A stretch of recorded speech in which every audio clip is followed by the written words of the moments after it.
Welcome back to another episode of Reflect Live, the podcast where stories come to life and hearts are opened. I am your host, Michelle. Here in Reflect Live, we offer a platform for people from all walks of life to share their experiences, their triumphs, and their challenges. It's a space where people thrive and connections are made through the power of storytelling. And today we have something truly special in store for you. So grab your favorite beverage, find a cozy spot, and let's dive into another episode of Reflect Live. Get ready to be inspired, moved, and maybe even crack a smile or two. This is Reflect Live with Michelle. Good morning. Morning. Hey, Matthew. How are you doing? Good. How are you? I am doing good. Good morning to all of our listeners. We have Lana. We have Ramona. Good morning. You have reached, if you don't know who I am and my platform, it's Reflect Live Podcast. And my name is Michelle. And I have Matthew Stefanson here with me. And he is from Winnipeg, Manitoba. Got it. All right. And we are going to be discussing his acting career. And also he's an acting coach as well. So we'll get right into it. How have you been doing? I've been well. Been good. Did you have a good holiday? I did. Yes. And I was just gonna say our winter has been nice compared to what we're used to. So we're enjoying. We're getting a little colder again, but for Winnipeg, it's been a decent winter. So. Oh my goodness, couldn't even imagine. For those that are listening, we were just talking, and he said that it's about 6 degrees. So I'm not going to complain at all about our weather here. Yeah. Oh my goodness. Okay. Well, we have a short amount of time. So can you just share a little bit about your journey into your acting world? How did that start? Gosh, well, since I was a little kid, I just remember auditioning for the school plays, the school Christmas concerts, and like my parents and everyone being surprised just because I was a shyer, quieter kid. So the fact that I wanted to do something like that was surprising. But I do remember, putting on plays and doing stuff at home, forcing my siblings to do it with me. How'd that go? Well, they say they did. I think at times they did. So yeah, I can see that because I have 2 siblings as well, and I can see, hey, will you? And they'll be like, I'm not doing that with you. Exactly. No, I have 3 sisters, 2 brothers. So the sisters, I was pretty much making them do it with me. But yeah, so just auditioning for plays, doing more so theater at first, musical theater, getting involved with that, and then I do remember, I love films and shows, all that, and I do remember saying to my brother, first I actually said to him, I would love to work in a movie store. And I meant like a Blockbuster, like a video rental store. I actually wanted that. And I remember my brother actually saying, oh, you want to work in the movies? And I remember having a moment like, could I actually do that? So I was very much interested in film and television acting. So started taking classes as a teenager. And then, finding out who the casting directors were, auditioning, getting my first roles in that, and just kind of keeping at it. So wow. So let's talk about your first role. And did you go to school for acting? I attended, it was called the Academy of Acting. So it was like a 2-year program here in Winnipeg. So I attended that, and I just worked with coaches. Honestly, I would go training once a week. There were coaches that would come in from Vancouver. So just becoming a better actor over the years. Oh, wow. So talk about your first role and what was that like, and how did you train for it? How did you get it? Yeah. Oh, gosh, I'm just trying to think more so film and TV, what my first one was. I think for film and TV, it was one of my first ones. It was on a TV show called Todd and the Book of Pure Evil. It was a really fun, kind of cool sci-fi show. I remember watching the first season, and the second season came out, and I auditioned and got the role, and super excited. But I remember just being super nervous with my first professional role. But I do remember one of the crew members. She was a regular on the show, and she just came to my trailer the first day and was like, "Hey, do you want to run lines?" And I just remember that feeling just great, and I was a lot more relaxed. And she was like, I remember what it's like, having your first role, and she knew I would be nervous. So so she was just very welcoming, and that was really cool. But I remember my very first maybe acting role was a school Christmas play, and I played an elf named Mistletoe when I was 10. Okay. That was my first acting. But then what really stands out was the year after that, auditioning for the lead role as the Nutcracker. And I remember getting that and just being super excited. And I remember just calling my mom after I got it. And what I was thinking about actually the other day was I'm happy that I still get super excited when I get that role. and still call my mom. Isn't that awesome? Yeah, because I know in this industry, I think a lot of actors are jaded over the years. Yeah, I feel like I'm still enjoying it and still having fun. Yeah. Well, and then you said that actors are jaded. Why would you reference that? Oh, maybe that wasn't the best thing to say. I don't know. I think it's maybe just some actors I see. I think maybe you can take it for granted, or maybe, I don't know. I think maybe some actors maybe get roles a lot easier than others. And everyone definitely has their own journey at it for sure. But I do really feel like I'm grateful for my path. I feel like I didn't get roles right away. It kind of took me a while, and I don't know, I really appreciate that. So on your journey that it took you a while, was how did you process that? So like after rejection after rejection after rejection, and you still stayed with it. How did tell us a little bit about that and how you processed that? It's a hard thing to process. Yeah. Yeah. It's constant rejection, like you said. But when you just watching other actors' interviews, and like I said, everyone having their own path, and that Matthew Perry was an actor who I just always remember him saying it was probably literally 100 auditions he went on before he got his first role. And I just remember that standing out. I was like, okay, if someone like that can go on 100 auditions and still not get something, then I think I'm doing okay. I'm doing okay. Yeah, you're exactly right. Exactly. So what initially sparked your passion for teaching? I kind of fell into it, honestly. I never thought I would want a teacher. I think maybe a little bit of the fear where they say those who can't teach. I don't know, but I don't think that's right. And I honestly fell into it. I had a couple friends who were teaching at the studio I teach at right now. It's Expressions Film Studio. So acting for film and TV for youth. So yeah, they just needed another instructor, asked me if and I was like, yeah, why not? And now it's been, I think, about 8 years, and I absolutely love it. I'm teaching 4 classes a week, and it's great. What sets you apart, your teaching strategy versus your peers? Oh gosh, I don't know. I definitely have my own style. I feel like I'm mostly teaching the teenagers. So we have really young kids as well. But I think with the teenagers, you can be a little bit more, like, I'll tease them and make them, and they definitely do the same back to me, obviously. Sure. So trying to be relatable with them, having fun. Yeah. So you're more on their level which is a good thing when you're teaching teenagers.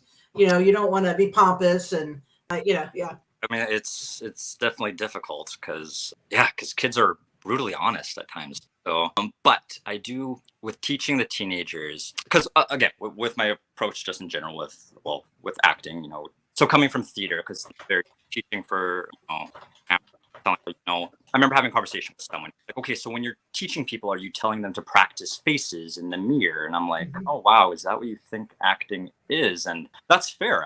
It was just a realization that if you're not really in this industry, you don't know. Right. But yeah, it's honestly just like when I'm talking to the teenagers, I mean, they're pretty much almost young adults, and it's talking about, being vulnerable and connecting to another human being and connecting to your emotions and feelings. And well, adults don't even really want to do that. So sure. Teenagers. But anyway, I do remember filling in for one of our youngest classes, and that age group was like 7 years old, right? So they're like little kids, and I was like, oh, I don't know how I'm going to teach them. I'm not going to talk to them really about connecting to their emotions. Are they going to understand that? What's that going to be like? Right. So it was a realization for me. I remember, filling in for the class, and I was like, okay, guys, we're going to do our scenes. Do you guys have your lines ready? And kids can learn lines like that. It's like nothing. And they're like, yeah, I got my scene ready. And I'm like, okay, so what's going on in this scene? And I remember this one little boy, he was like, so I walk into the house, or he's like, I walk up to the house and I knock at the door. I was like, okay. So I was like, I expect when I teach the teenagers, I'm like, this isn't imaginary. If you're going to have if you need a prop, use an actual prop. If you need to knock on a door, you're going to knock on a door. So the kid's ready to do his scene. He walks up to an imaginary door and he goes, knock, knock, knock. Okay. And I just had a moment of laugh, and I was like, right, these kids are here. They're playing. It's imaginary, right? And I think we forget that. Maybe that's created as an adult actor. We forget that it's fun. That's the reason why we first got into crazy. That's true. That's great. I love it. Can you recall a particular, like a challenging moment in your acting career and how you overcame it? Yeah, I don't know. I think maybe just more so just due to maybe going back to that frustration early on about not getting roles. I feel like you have to learn to just kind of just realize kind of where you fit in, maybe what your type of role that you usually get cast as, and then just kind of learning to be the best at that, right? And being the best you. So I don't know. My advice to everyone is just, I have a lot of students where I was kind of giving them a hard time too about, because a lot of them are like, what do I need to do to get more roles? Do I need to go like try to get an agent right away? And I tell them, I'm like, keep working on your acting, keep working on your craft, just become a stronger, better actor. So again, I'll just always keep saying it. Everyone has a different path. If you were to just try to figure out like, what do I need to do to be a successful actor? Well, I don't think anyone has done it the same way, right? So just know that it's going to be frustrating, and that you're going to have rejection. But if it's something that you love to do, you'll keep at it. Keep at it. So Serena, and I hope I pronounced your name correctly, who is someone you would love to work with, live or passed on? Oh, great question. Passed on, James Dean. Yeah. And live today, probably like Cillian Murphy or Jude Law. And you could have, what was the last one? James McAvoy. James McAvoy. And why would you choose? Just huge fans of acting, the characters they chose, their films and that. So yeah, maybe one day. We'll see. Hey, that sounds good. Ramona says, does seniors and quote unquote old people have a chance at acting? Absolutely. Yeah. I mean, I've been talking about teaching kids, but it's absolutely a career. You can start at any age. We actually do have an adult class that I started teaching as well. And I often will see people who have, retired and something they want to try. Maybe it was something they've always wanted to do. Absolutely. There's, that's what's great about acting too. There's roles for everyone, all different ages, types, sizes. So let's pretend that our listeners, you're teaching a class right now, an online class. And so if like Ramona, if she's interested in acting, give us some kind of techniques that we can improve upon ourselves. Sure. I think I would say right away, I feel like a lot of new actors, what I see, they're trying to do something. They're trying to make it something, make the line something. And I'm like, just stop, just say the word. Throw it away. Just a lot of people think, that you have to be big, and that's okay. That's great for maybe theater, children's theater, or whatever. But it's honestly just really listening to the other person, processing what they said, and then saying your line back. So just connecting, relax. And I know it's easier said than done, right? I tell someone like, relax. Just connect with the line. Just connect that you're acting with. Just listen to them. Okay. Bond. Yeah. And I assume it's important to have a connection with who you're working with. It is for sure. I mean, but you may not always get that. I mean, I talk to my students too about how like it's so weird. You can get an acting role and you're on set with someone, and maybe have this relationship. Maybe you're like a couple that you're in a relationship, or you're married, and you've never met them before. And how do you do that? So it's challenging. If you're ever if you're fortunate enough, you can like meet the person before and get to know them and build somewhat of a relationship. But sometimes, you just met them. Hi, nice to meet you. And then boom, suddenly you have to convince the audience that you have this relationship. So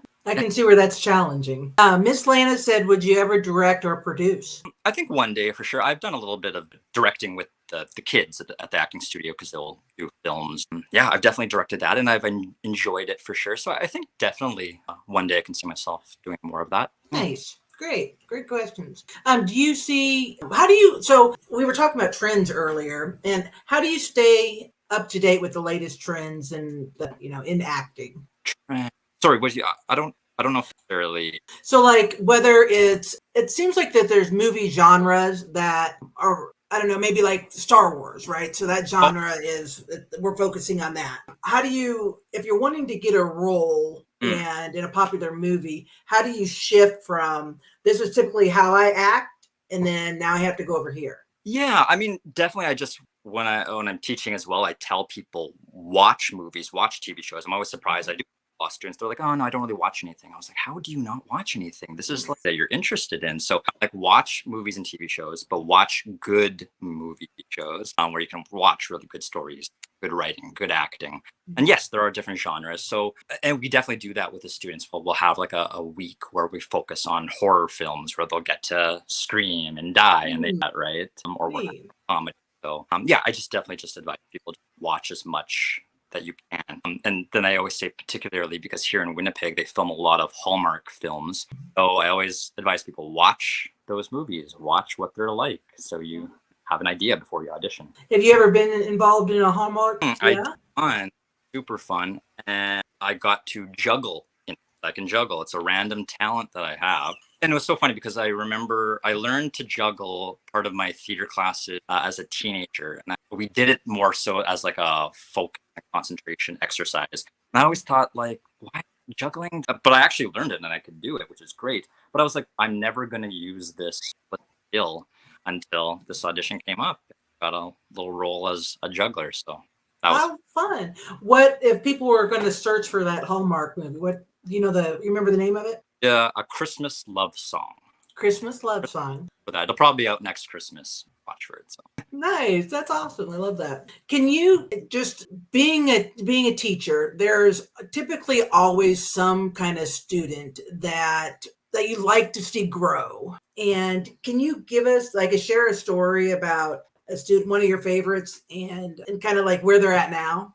For sure. Well, I have lots of favorites. I'm going to say that too, just because I feel like some of my students might be one. But I do honestly have lots of favorites. But honestly, sometimes I remember talking with some of the other instructors as well, just how it's some of the students that stand out to you are some of the ones that maybe have behavioral challenges. Yes.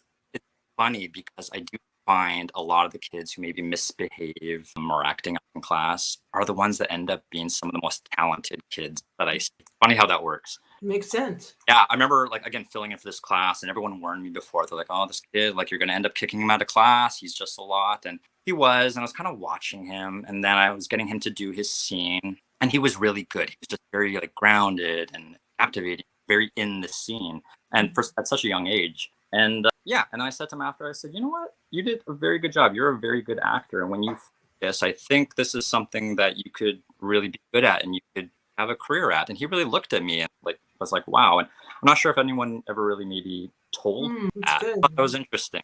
Yeah. So, but there's definitely some kids that stand out. And honestly, we have a lot of kids who have been auditioning, booking roles, and they've been really, doing really well. Some have moved away and been working in LA and all that. But we also have a lot of students who just come because they enjoy it. And maybe they're not going to pursue it as a career, and that's okay. We do see a lot of students that come over the years because they've built friendships and because, they have their little group. And I think that's the most important. That's fun. Yeah. Is it easy to get on a Hallmark movie? I don't know if I would necessarily say easy, but I mean, we have enough of them here. So just keep at it. You're bound to book something eventually if they're looking for you. Yeah, I think that's awesome. And do you have a lot of students that are on Hallmark? For sure. Yeah. A lot of them have. My nephew this past year just booked his first Hallmark movie. He got a pretty big part. So that was fun. So it's in your blood. It's in the family. I think so. Yeah. It looks like my nephew and niece are both acting, and my brother-in-law as well. So it's in the family. That is great. And is your brother-in-law on Hallmark as well? He's been auditioning. I don't think hasn't booked anything yet, but he's at it. So I'm sure eventually. That's fun. That's awesome. What's the craziest or most unexpected acting exercise that you had to conduct with your students? That's a good one. We do some fun ones. A lot that they end up rolling their eyes and groaning and they hate. A lot of them hate improv when we do that. So improv, you don't have a script. You just have to jump up and come up with something. So often they don't like that because they're, a lot of people don't like it because you like to kind of know what you're going to say, what you're going to do. So so a lot of them, those are kind of fun and wacky. Yeah, we'll just do different, we did this fun exercise where, we just did it recently with the kids where I'm like, do you guys all like hot chocolate? And they're like, yeah, we're getting hot chocolate. This is great. So we used that as, I set up a scene where they're in a coffee shop and I told them, I want you to have, this is your conversation. And we created, music for the background and I gave them real hot chocolate because the point was I wanted to make it as real as possible. So you know what it feels like when you're actually, because a lot of times when you're drinking in a scene, they're going to end up, maybe they don't actually have something in the cup or it's not really hot and they act like it's not and they'll do a scene and I'm like, you just basically, you chug coffee. So we do one take where it's real and then we take away the actual hot chocolate.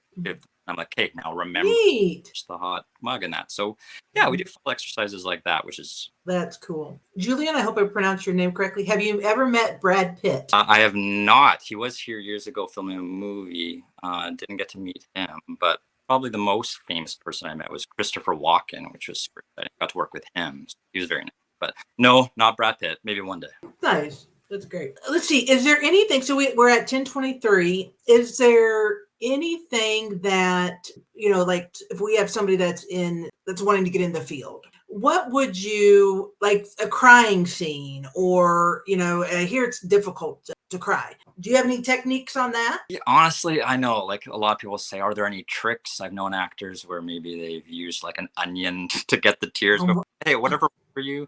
But honestly, it's just about being truthful, honestly. And that's why like it's harder with kids, because I know for me as an actor, I do believe that, using, personal experiences and that too, being able to learn how to connect to your emotions. So like in classes, like, well, I remember I had an acting coach that basically said, like when you're training, you're taking classes because you're working your acting muscles, right? It's just like working out your actual muscles. So you have to train that. You have to be vulnerable, be open, because it's not just faking tears. I mean, you can do that. I think that's more so for theater, but for film, you can't fake it. It's got to be real. It's got to come from a real, truthful place. So and I do honestly believe with life experience, as you get older, it gets easier because you have to draw from. Interesting.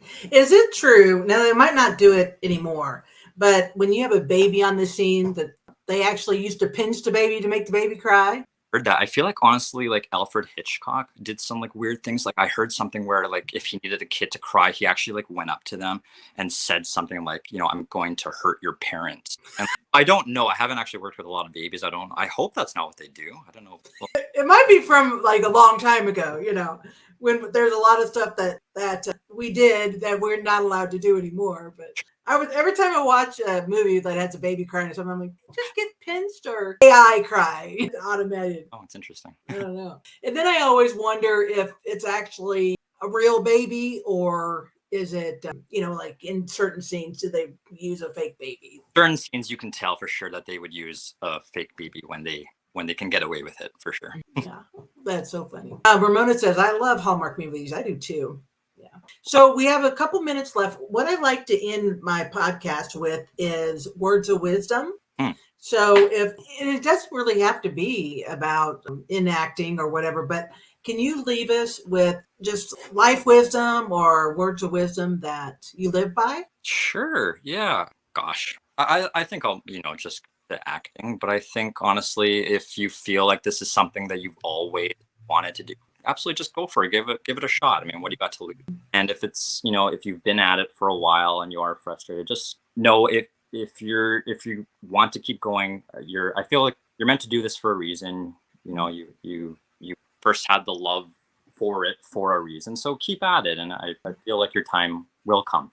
So. And how do people overcome that? So after rejection, it's, I can, like, if I put myself in your shoes, I can see, wow, I would probably give up. So how do you tell somebody to stay motivated with this, just without, not just words, but explain that a little bit? Well, I think I might also just say too, because you just learn as you get older. I don't know if maybe just don't make it your entire life. Like find other things of interest as well. Keep yourself busy with until you get the role. Like keep active, keep healthy, read lots. Like I said, watch movies, educate yourself, learn, grow, take classes, but find other things that you enjoy as well. Because if you are, just waiting around for it, it's going to feel like forever. So, okay.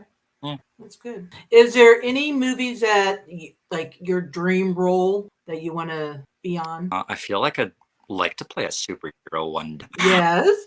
I mean, I always tend to I love kind of suspense films. I love drama. So yeah, I don't know necessarily maybe be I like playing the bad guy as well. Those are fun roles. Who's your favorite supervillain? I'm a Spider-Man. Oh yeah. So or villain. But. Now, would you be Spider-Man or would you be a villain in there? I'd probably be the bad guy. I think we're getting old for Spider-Man, but they could come for me. It's that's the intense part is the bad guy, And so how do you, we have about a minute left. How do you change characters from you being such a nice guy to go over to the villain? Well, I always say to people how do you think you could play a bad guy? Like, what would you do? And you just, we all have, maybe not necessarily dark side, but we all know what it feels like to be really angry or just really mad at someone. So I always just say, use that and put yourself in that other person's shoes. Well, that is awesome. Well, thank you so much, Matthew. It was a pleasure. And thank you for everybody asking Matthew questions, and good luck to you in your endeavors. Thanks so much. Right, thank you. Bye. Bye, guys. That's a wrap, everyone. Great job.